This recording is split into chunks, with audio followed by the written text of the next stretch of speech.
Հայաստանում ամեն տարի այս օրը մենք բոլորս գալիս ենք եւ բոլոր հայերն են գալիս եւ մենք հիշում ենք եւ մեր սերունդների մեջ սերմանում ենք, որ այս օրը պետք է հիշվի եւ մեր համար պետք է լինի միասնականության օր, պետք է չմոռացվի մեր մեծերի բոլոր այն օրերը, որ անցել են իրենք, մեծ կորուստներ ենք ունեցել, կոտորել են։ Սա առաջինը մեզ պետք է դաս լինի, որ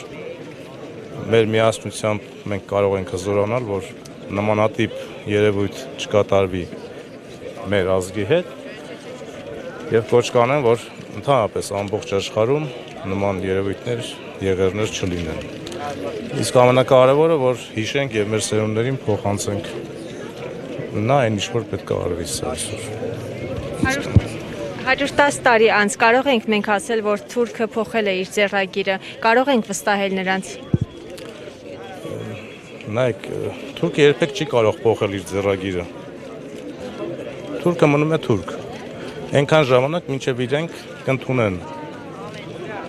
տվյալ փաստը, ոնց ընդունեցին գերմանացիները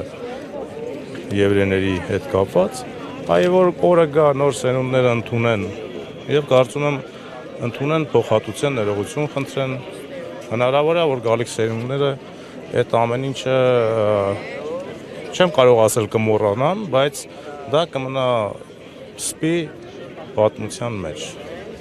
Պարոն Վարդանյան, նաև այսօր պետական մակարդակով հայտարարվում է այն։ Անցանք, դու ոչ մի հարցի չեմ պատասխանել։